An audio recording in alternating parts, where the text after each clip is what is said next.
নমস্কার, আমি অরিন্দম চলে এলাম আপনাদের কাছে আরও একটা ভিডিও নিয়ে।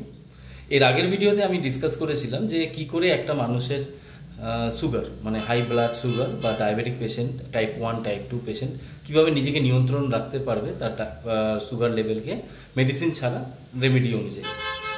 দেখবেন আমার এই চ্যানেলের মধ্যে এই ভিডিওটা রয়েছে।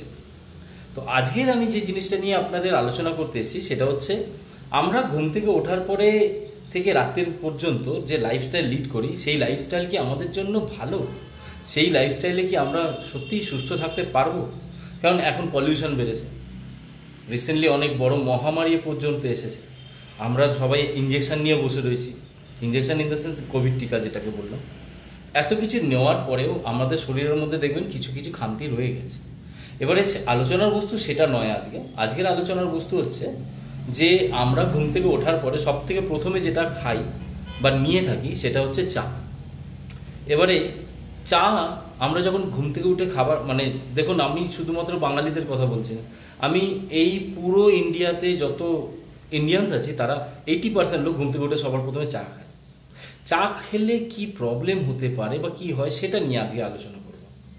আজকে ঘুম থেকে ওঠার পরে আপনি জানবেন যে আপনার মুখের ভেতরে অনেক ব্যাকটেরিয়া প্রডিউস হয় সারা রাত ধরে, নতুন নতুন ব্যাকটেরিয়া, তার মধ্যে কিছু ভালো থাকে কিছু খারাপ থাকে, আমি খারাপ ভালো নিয়ে বিচার করছি না। সেই ব্যাকটেরিয়াগুলোকে আমরা সকালবেলা উঠে যখন জল খাচ্ছি বা চা খাচ্ছি সেটাকে নষ্ট করে ফেলছি। সেই ব্যাকটেরিয়াটাকে যদি আপনি কাজে লাগাতে পারেন, সেই ব্যাকটেরিয়াটা আপনার শরীরের মধ্যে আরও বেশি মানে অ্যান্টিবডি, অ্যান্টিঅক্সিডেন্ট ক্রিয়েট করতে পারে। কি করে? ঘুম থেকে উঠে প্রত্যেক দিন একটা করে ডাব খান, খালি পেটে, বাসি মুখে, ব্রাশ করার আগে। আমি বললাম ঘুম থেকে উঠবেন, বাসি মুখে একটা ডাব খেটে ওর জলটা খেয়ে নিন, তারপরে আপনি ব্রাশ করুন, পরে যা ইচ্ছা তাই করুন। কিন্তু এই জিনিসটা করলে কি হবে? এই যে আমি আপনাকে যেই জিনিসটা বললাম যে ডাবের জল, এই ডাবের জল যখনই আপনি খাচ্ছেন এই ব্যাকটেরিয়াগুলোকে ট্রিগার করছে। তাতে কি হচ্ছে? সেই ব্যাকটেরিয়াগুলো যেহেতু ট্রিগার হচ্ছে, তাতে শরীরের মধ্যে আপনাদের মানে আমরা যদি খাই আমাদের পেটের মধ্যে গিয়ে সেটা এতটাই কাজ করছে যে আপনার লাইফ এক্সপেনশন আরও বেড়ে যাবে। মানে ধরুন একটা মানুষের অ্যাভারেজ আছে 70 to 80 ইয়ার্স, সে ওটা 100 ইয়ার্স পর্যন্ত রান করতে পারে।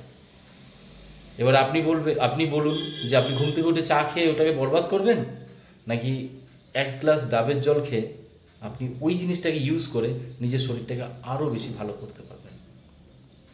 আজকে এই পর্যন্তই। একটুখানি টিপস আপনাদের জন্য জানানো রইল। যদি ভালো লাগে লাইক দেবেন, শেয়ার করবেন, আর ইন্সপায়ার হব, তাতে আপনাদের জন্য আরও ভিডিও বানাতে পারবো। নমস্কার।